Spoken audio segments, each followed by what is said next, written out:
And joining us now here on Locked on Buckeyes, we've taken a little hiatus on our Buckeye road trip around the NFL, getting season expectations for former Buckeyes that are now in the National Football League.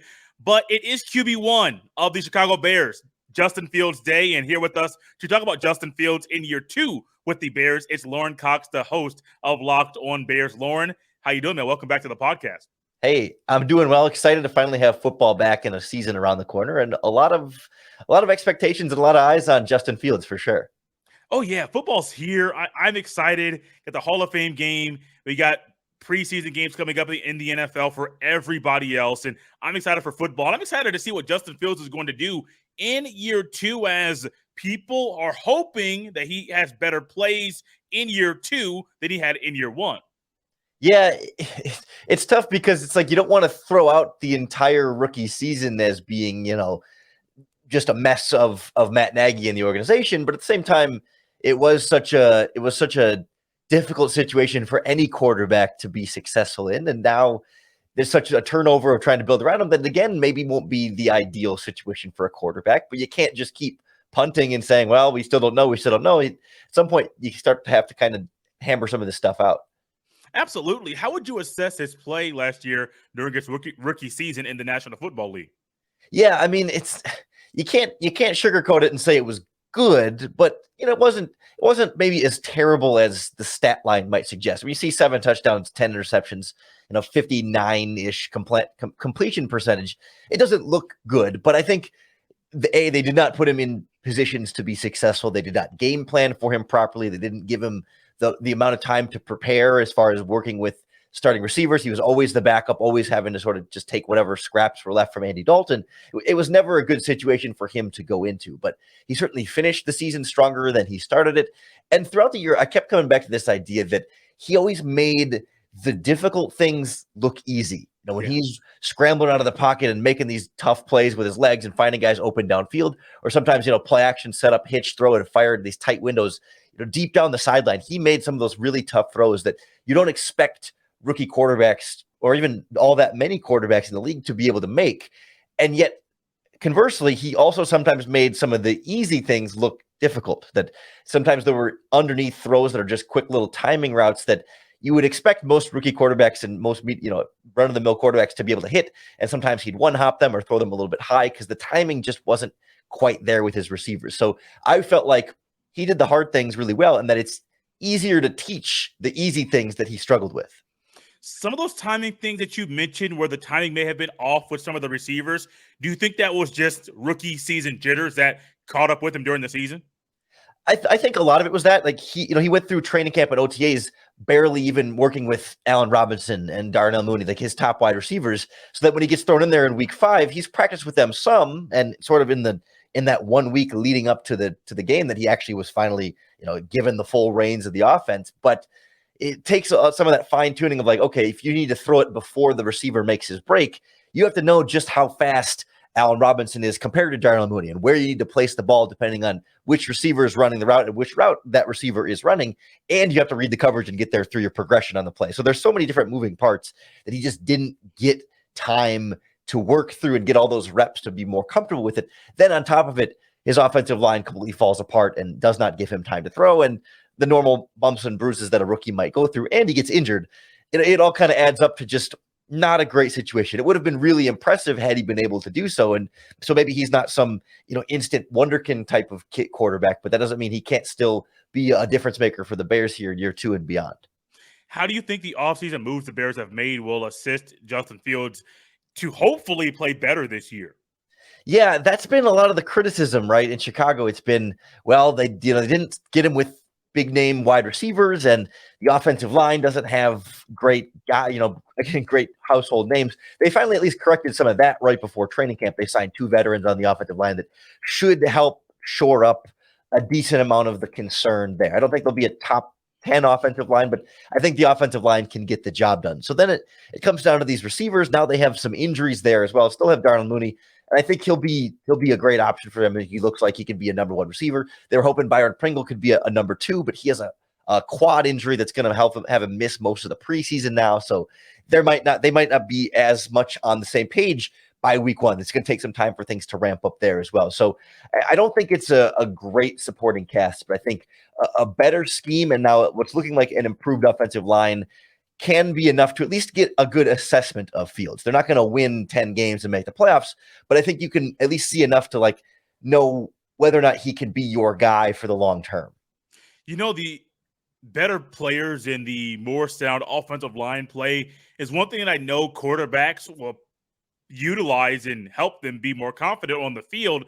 Because if you don't trust the guys in front of you to block for you or the guy behind you, or maybe to the side if it's a fullback to simply help you out, it's still behind with the fullback, but still could be offset either side. If you don't trust those guys to block for you and to keep you upright so you can actually make big boy throws, you're in the back of your mind, you're wondering, am I going to get hit this play? I have to worry about my backside.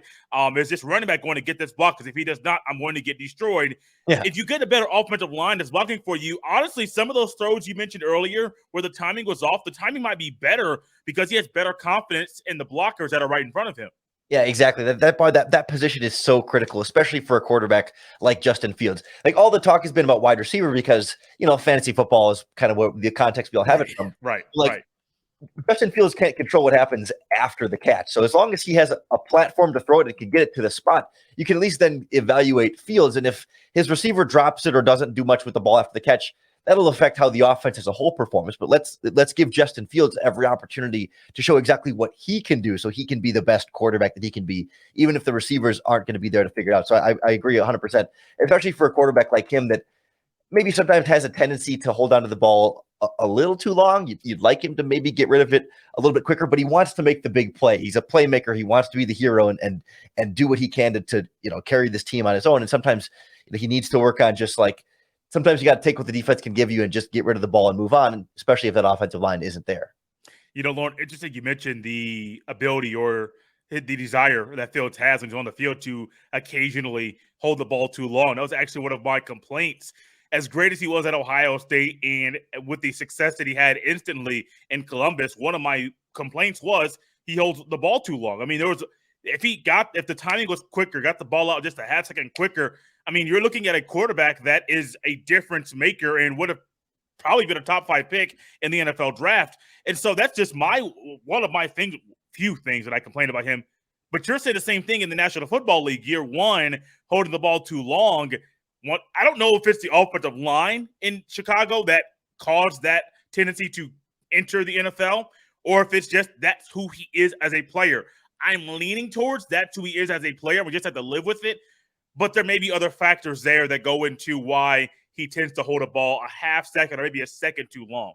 I just wonder if after his rookie season of getting his butt kicked every game, and he got sacked 9 times in his first game, and the offensive line, and part of it was 9 times? 9 times. Like he got beat up a lot. And I wonder if maybe over time that literal abuse that he suffered maybe speeds up that clock in his head. Like you get worried about a quarterback getting hit too much and then being too quick to run away from the pocket. But I almost wonder with Fields if it could almost be a positive of like, after having gone through that, knowing that he does need to get rid of it a little bit quicker and that being a good thing for him instead of a bad thing of him going too fast.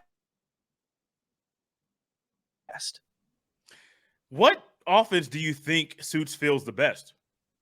They seem to be putting in one that fits his skill set well. And the new offensive coordinator, Luke Getsy, comes over from Green Bay Packers with the Matt LaFleur offense and coming out of the Kyle Shanahan tree. Is going to be a lot of rolling the quarterback out of the pocket. First of all, a lot of running the ball and play action off running the ball, but a lot of those stretch zone runs that he can either, hand it off on that or fake the handoff and roll out the other way, cut the field in half, make the read a little bit easier, and give him that personal run pass option of either going past the line of scrimmage or being able to throw the ball downfield. There was a Bears fan who recorded a play at training camp a couple days ago, or maybe last week, where Fields was practicing a play action rollout, and they superimposed that right next to a play of Aaron Rodgers running the exact same play, and the motion he's doing is identical, where he like fakes the handoff one way and then turns and flips around and rolls right in this really specific play that they were clearly practicing. So a lot of what we see in Green Bay is I think what we're going to see in Chicago with an emphasis on running the ball in there and making that just a little bit easier on Fields, so he doesn't feel like he has to be the hero to be that super playmaker. If they can give him shorter down and distance situations with running the ball, play action to keep the defense off balance, create a little more time for him to throw and load up those plays downfield. That all seems like a nice recipe for what Justin Fields' skill set provides. You mentioned Matt Nagy earlier. I was not trying to go down this road, but it's that time of the show to mention a man that was criticized a lot for the way that Fields plays. I can't say so much played, but just the pieces that are around him and the offense and the things that were the plays that were called. A lot of the attention, negative attention, was around Matt Nagy. I don't like to point the finger all the time at one person, but it might be acceptable in the situation. Do you think he deserves a lot of the blame for what happened last year? Yeah, I mean, it is easy to just put everything on him and to say, that was just the coach and everything will instantly be fixed by him being gone. No, they did need more offensive line talent and probably more receiver talent than they had.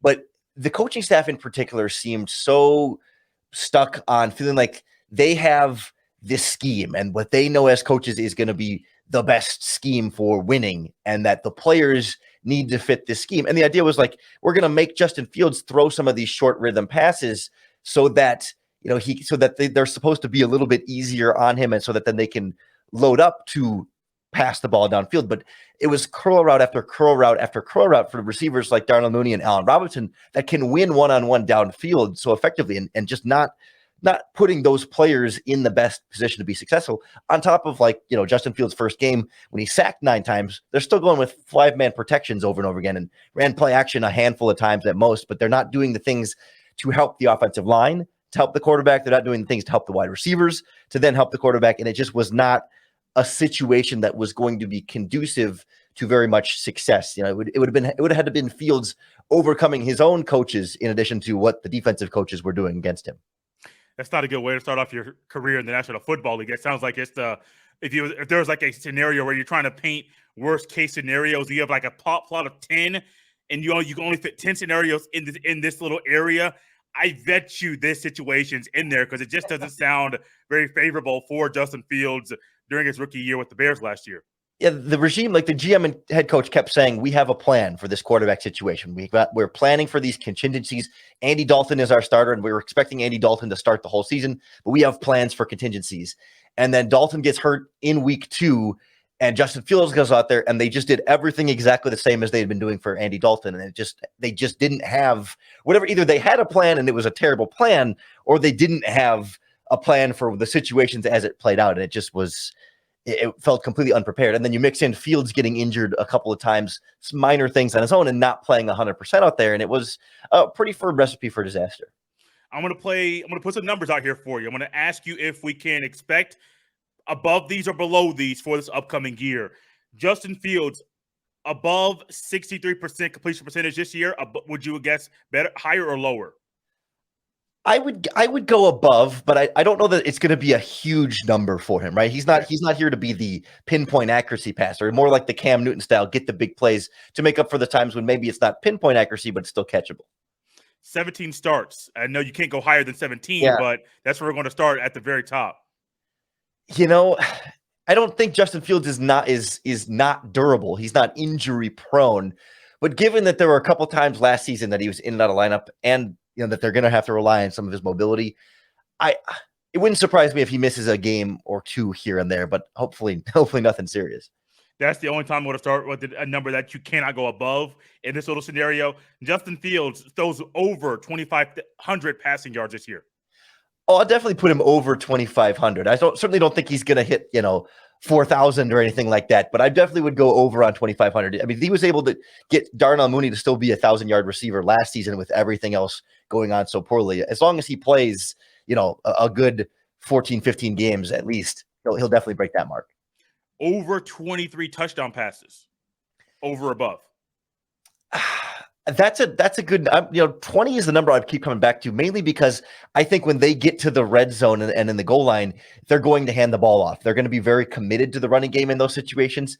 And so I don't know that it's necessarily that the Bears offense isn't going to score so few touchdowns, but just whether or not Fields is going to be the one who gets the credit for scoring them. I think if his combined rushing and passing touchdowns, I would break at 23, but purely passing, I would go under. Okay.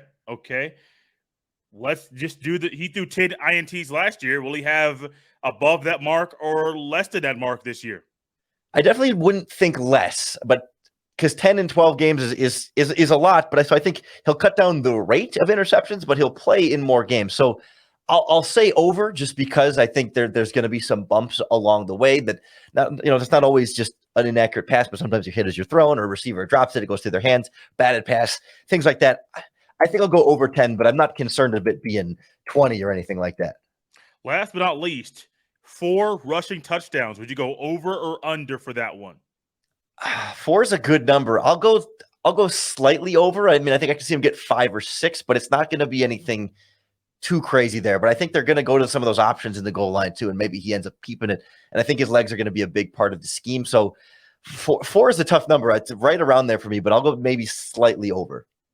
Lauren, this has been fun. A lot of fun having you on the show once again. I think we had you on when Fields got drafted. You and I did some stuff at that point.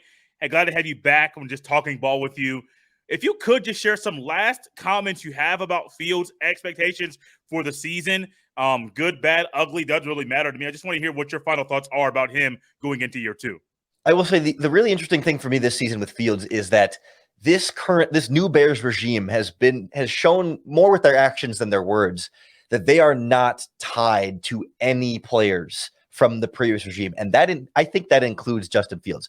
I think this offseason, they're by all means, they're building around him. They're doing everything they can to give Justin Fields every opportunity to be successful. There's been weird murmurings and speculation that maybe the fact that they haven't put wide receivers around him means they don't trust him. No, I think they do trust him and want him to be successful this season.